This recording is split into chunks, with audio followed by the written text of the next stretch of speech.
My sister cheated with my fiance on engagement day and my family supported her. So, I'm 28 now, and not too long ago, my dad, Frank, calls me out of nowhere. We haven't spoken in like 6 years. Yeah, it's been that long. Honestly, I didn't think I'd ever hear from him again. But when I picked up, he sounded pretty desperate. And I mean desperate, desperate. The kind of voice you use when you're in deep trouble and don't know who else to call. Now, here's the thing. I wasn't ready for what he was about to drop on me. He goes on to tell me that my younger sister Lisa and her husband Brad are in some serious financial crisis. Apparently, they've dug themselves into this huge hole, and now they're looking for someone to pull them out of it.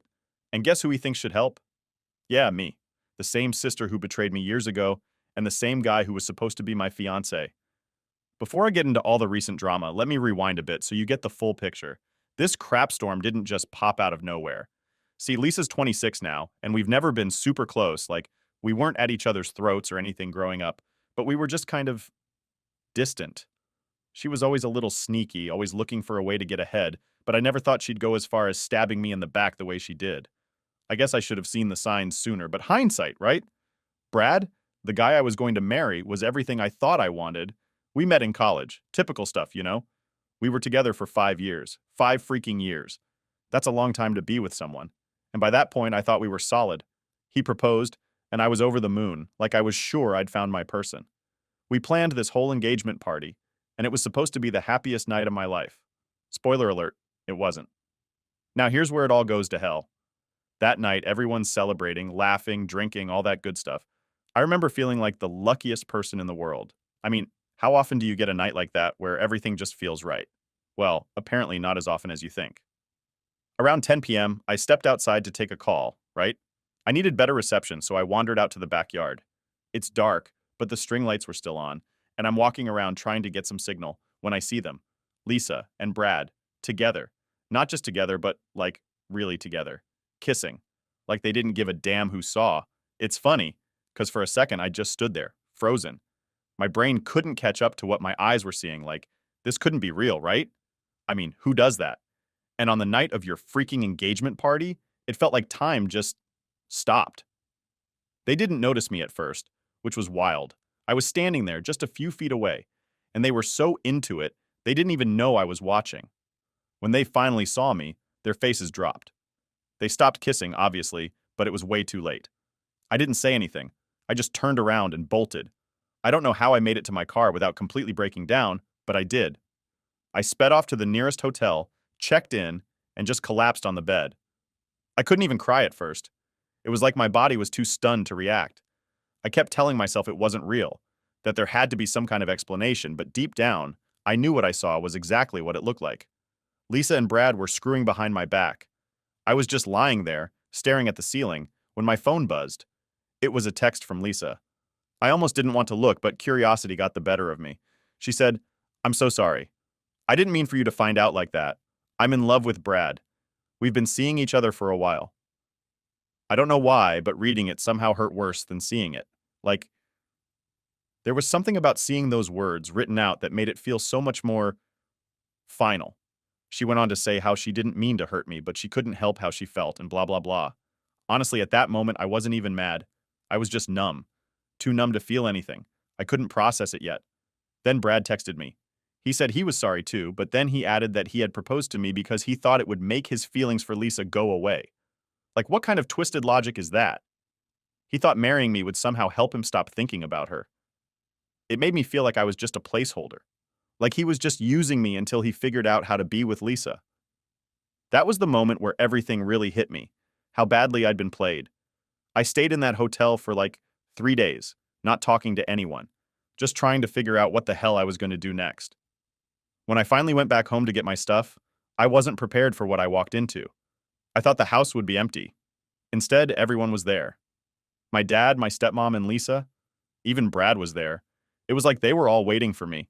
Now, normally when you've just been royally screwed over, you'd expect some sort of apology, right? But no. The second I walked in, they all acted like nothing happened. Lisa came up to me with tears in her eyes and hugged me like I was supposed to feel sorry for her.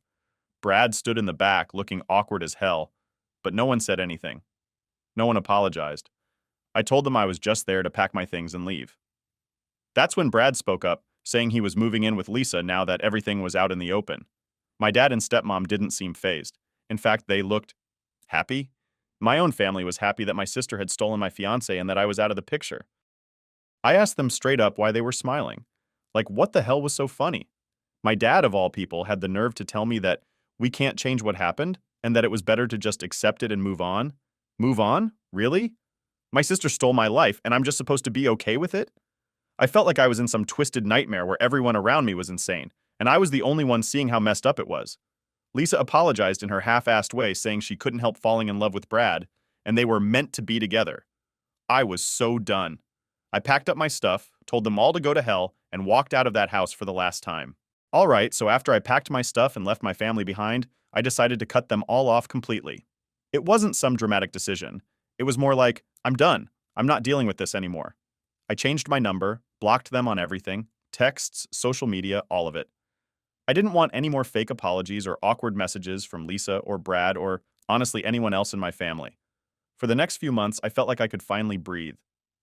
I wasn't waking up every day wondering if I was going to get hit with some new drama or have to deal with the fact that my own family picked my sister over me. I focused on work, built up some savings, got a new apartment, and just moved on. And honestly, life was good. No, scratch that, life was great. I didn't have to think about them. They weren't a part of my world anymore. But of course, things can't stay peaceful forever, right? So 5 years later, yep, 5 years of total silence from my family, I get this phone call. It's from a number I don't recognize, and at first I think, no way I'm answering this. But for some reason, I pick up, and guess who's on the other line? My dad, Frank. I don't even know how he got my number. Must have pulled some serious detective work to get it because I made sure they couldn't find me. I think about hanging up right there, but something in his voice makes me pause. He sounds, well, not like the strong, authoritative dad I remember. He sounds beaten down, like he's at the end of his rope. I stay on the line just to hear what he's got to say, and that's when he drops the big one on me. Turns out, Lisa and Brad, yeah, the golden couple who everyone defended back then, are in deep trouble. They're flat broke. Apparently, they started this business a few years ago trying to be entrepreneurs or whatever. You know, selling stuff online or some nonsense. Anyway, the whole thing tanked. Their investors pulled out, they're swimming in debt, and now they've sold almost everything they own. According to Dad, they're basically one step away from being homeless. Here's the kicker. Wait, I'm not supposed to say that. Dad's calling me because they need money. Yeah, you heard that right. After everything that happened, after all the betrayal and drama, they want me to bail them out. At first, I'm just sitting there, stunned. I can't believe what I'm hearing. My family hasn't talked to me in years, not since the day I walked out. And now, out of nowhere, they're asking for $75,000. $75,000? Like, where do they think I'm getting that kind of money? Do they think I've just been sitting around hoarding cash all these years? It's absolutely insane. I ask Dad straight up, why are you coming to me for this? Why don't they ask their friends or someone else in the family? And that's when he tells me that they've already tried. Apparently, everyone else is either tapped out or not willing to drain their savings to help. Even Brad's family, who always had their back, won't touch this mess. So naturally, they figured, hey, let's call the person we screwed over and ask her to save us. What's even crazier is that Lisa and Brad didn't want Dad to call me. According to him, Lisa was too embarrassed to ask me directly. They thought I'd never agree, which, spoiler alert, they were 100% right about. But Dad, being Dad, figured it was worth a shot anyway. He tried to guilt trip me, saying stuff like, they've learned their lesson, and they're family after all. I gotta admit, part of me wanted to laugh. Like, really? Now they're family? When it suits them, huh? When they need me, suddenly I'm important again. I told Dad I wasn't interested, that there was no way I was giving them that kind of money. I mean, I had to scrape and claw my way up after they all abandoned me. There was no way I was about to just hand over everything I'd worked for. Dad wasn't happy with that answer. He started getting all emotional, saying how Lisa and Brad were at rock bottom, and if I didn't help, things were going to get really bad for them. He said they'd lose their house, their business was already gone, and they were even struggling to put food on the table. But here's the thing. None of that moved me. I didn't feel sorry for them. It's like, you made your bed, now lie in it. You think you can betray someone, wreck their life, and then, years later, expect them to just swoop in and save you? Nope, not happening. I told Dad again that I wasn't helping, and that's when he lost it. He starts calling me selfish, saying I've become cruel and bitter, and that I'm letting my grudge tear the family apart. It was wild. Like, I'm the one tearing the family apart, after everything they did. I told him straight up that I wasn't going to be guilted into anything. I wasn't going to feel bad for protecting myself after the way they all treated me. I reminded him how everyone had taken Lisa's side, how they all stood by while she destroyed my engagement and stole my future. I could hear him breathing heavily on the other end, but he didn't say anything. The call ended with him just kind of muttering, "I hope you don't regret this," and then hanging up. It felt like such a weak threat, like he was still trying to make me feel like I was in the wrong. But here's the thing. After I hung up, I didn't feel any guilt. I felt relief, like this was the final nail in the coffin. I knew for sure that I didn't need these people in my life anymore. And if they were struggling now, that was on them. Over the next few days, I started getting these guilt-ridden text messages from Dad. I'm talking nonstop. He was blowing up my phone with messages like, "You're still my daughter. I know you'll do the right thing." And, "Lisa made mistakes, but we all have." It was like he was trying every angle to get me to cave. I even got a few from my stepmom, Julie, telling me how heartbroken she was and how she couldn't believe I was acting like this. I didn't respond to any of them. I just blocked their numbers. I had already made my decision, and no amount of guilt or manipulation was going to change that. They made their choices, and now they were dealing with the consequences. Honestly, cutting them off again was probably the best thing I could have done. It gave me peace, knowing I wasn't going to be dragged into their mess anymore. Let them figure it out. They made their bed. Now they can deal with it. A few days after I blocked my dad and stepmom, things finally felt like they were settling down again. I'd managed to push the whole ridiculous situation to the back of my mind. You know, I was focusing on work, hanging out with friends, getting back to my normal routine. I wasn't about to let their drama mess up my life again. But of course, just when you think things are quiet, that's when the chaos sneaks up on you. It was a Saturday, and I remember it so clearly because I'd just gotten back from grocery shopping and was looking forward to a chill afternoon. I had some music playing, was about to make lunch, and then my phone started buzzing. At first, I thought it might be one of those spam calls, so I ignored it. But then it buzzed again. This time, it was a text from my neighbor. Now, my neighbor, Sarah, is a sweet lady in her 60s who's lived next to me for years. We're not super close, but she's the kind of person who will bring you cookies around the holidays and tell you when your package gets left on her porch by mistake. So when I see her name pop up, I figured it must be something small. Maybe she needed help moving a plant or something. But her message was weird. It just said, "Are you home? There's a couple outside your house. They've been knocking and yelling for a while. I'm not sure if you know them, but it's starting to make me nervous." My stomach dropped immediately. I had a pretty good idea of who it was before I even looked out the window. Sure enough, when I peeked out, there they were. Lisa and Brad, standing on my front porch looking all kinds of pissed off. Lisa was pacing back and forth, and Brad was leaning against the door like he had nowhere better to be. I had this moment where I just froze. Part of me wanted to march out there and tell them to leave, but another part of me was like, hell no, I'm not getting involved with this. My first instinct was to call the police. I mean, they were on my property, causing a scene. But before I could even dial, Brad noticed me looking through the window. Great. Now that they knew I was home, I couldn't pretend I wasn't. Lisa started banging on the door harder, yelling, "We just want to talk!" Brad didn't say anything, but he was staring at me like I owed him something. The audacity of it made me sick to my stomach. I opened the door just a crack, enough to talk but not enough for them to push their way in. "What are you doing here?" I asked, keeping my voice as calm as possible. I didn't want to give them the satisfaction of seeing how pissed I was. Lisa jumped in first, saying how I'd been ignoring everyone, and they needed to talk to me. She was practically shouting at this point, all worked up like she was the one who had been wronged. "You blocked us on everything. You didn't even let us explain," she said, her face red and frustrated. I couldn't believe what I was hearing. Explain? Explain what exactly? How they'd both betrayed me and then expected me to just hand over money when they messed up their own lives? "I don't need to hear your explanations," I said, keeping the door between us like a barrier. "I already know everything I need to know." Brad, who'd been quiet until now, suddenly chimed in. "We're family, all right? You can't just cut us out and act like we don't exist. We didn't come here to fight. We just need your help." I could feel my blood boiling. The nerve of this guy.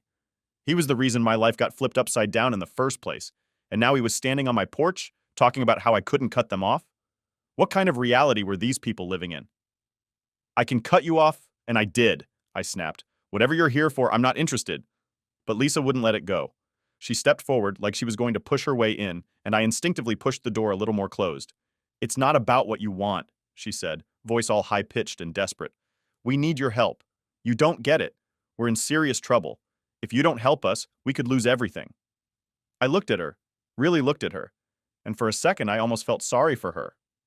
She looked worn out, like someone who hadn't slept in days. But then I remembered why they were here, why I was even in this position, and any sympathy I felt vanished. That's not my problem, I said firmly. You made your choices, and now you're dealing with the consequences. I don't owe you anything. Lisa's face twisted into this mix of anger and disbelief. She looked like she was about to cry, but it wasn't the kind of tears you feel bad for. It was more like frustration tears, like she couldn't believe I wasn't giving her what she wanted. Brad, on the other hand, wasn't crying. No, he was mad. He stepped forward, and I could see his fists clenching. You don't get it, do you? He said, his voice low and almost threatening. We're not leaving until you agree to help us. At that point, I was done. I didn't care what they needed or why they were here. They were on my property, trying to intimidate me into giving them money.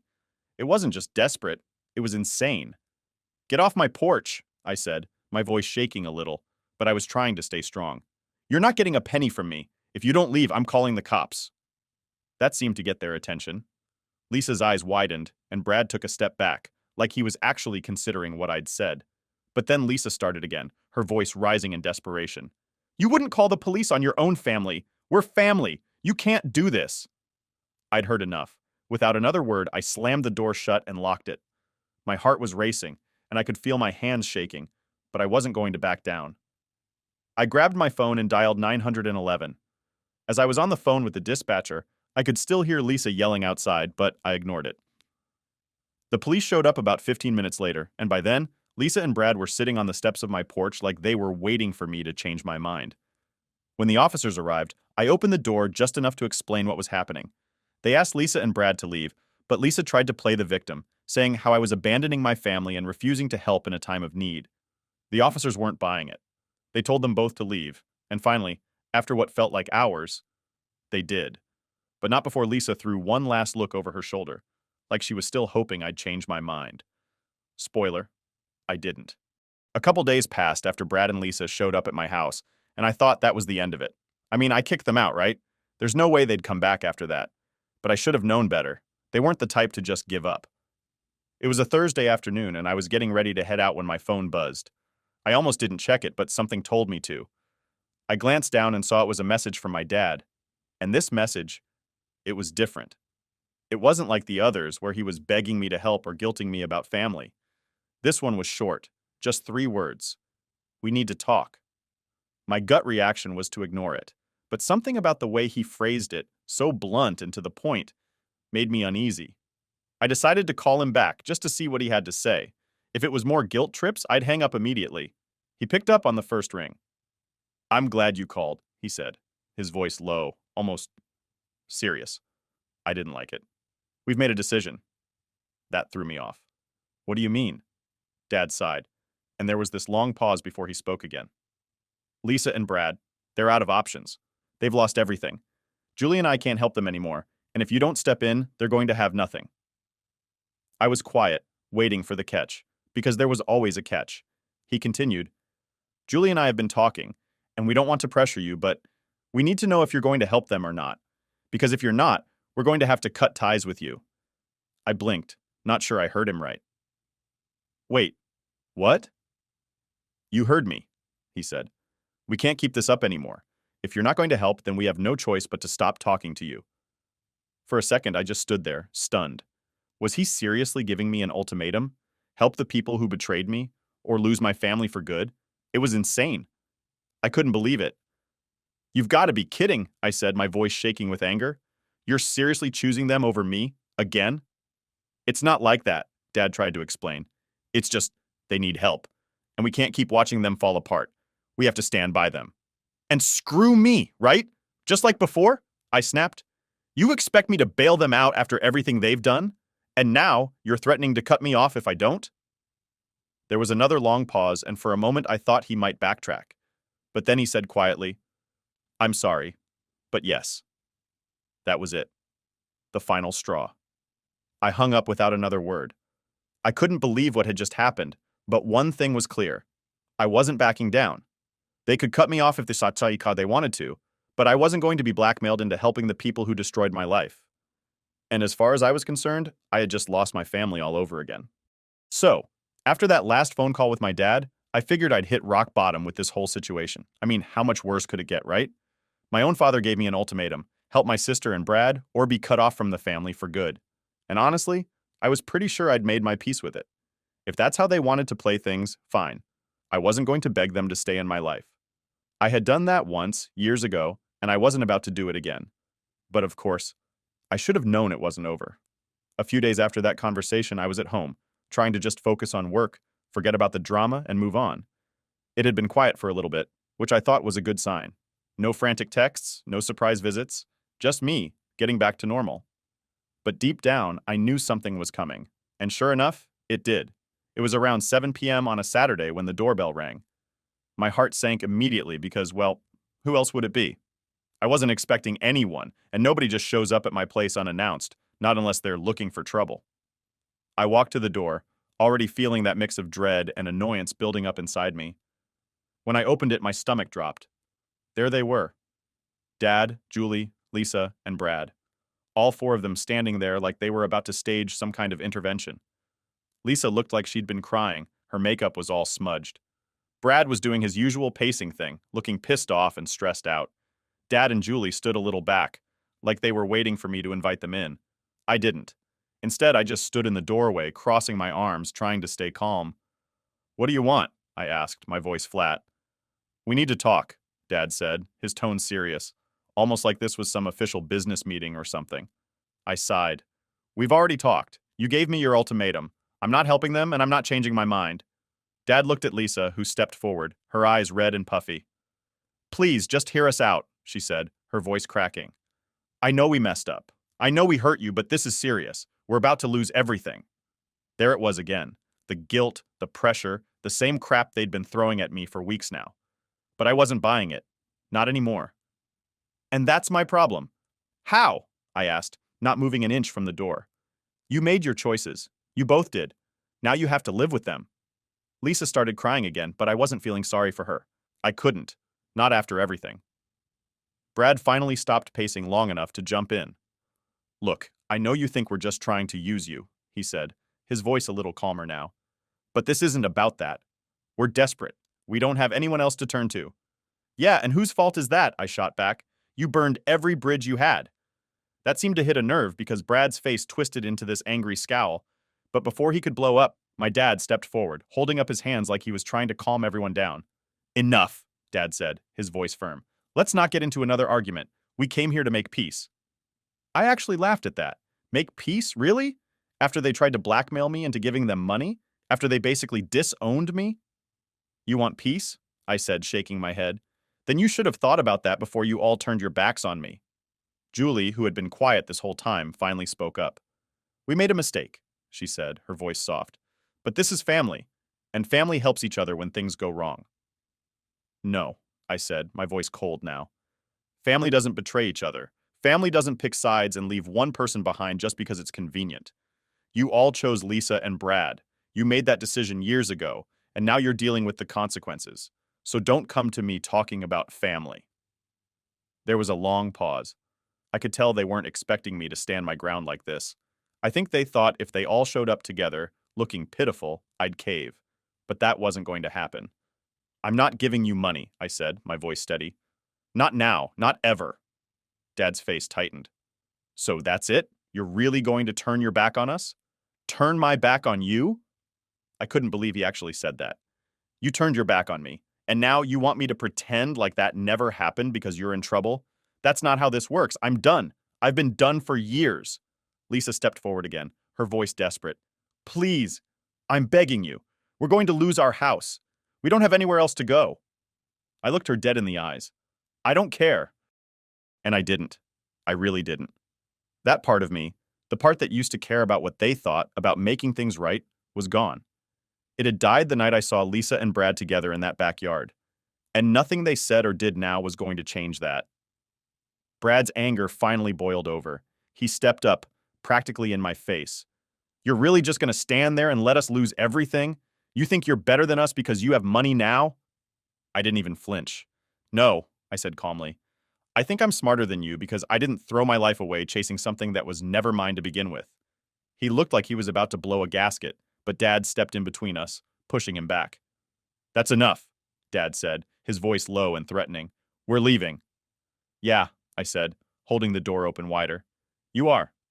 They all stared at me for a moment, like they were waiting for me to change my mind. Like maybe, at the last second, I'd say, okay, fine, I'll help. But I didn't.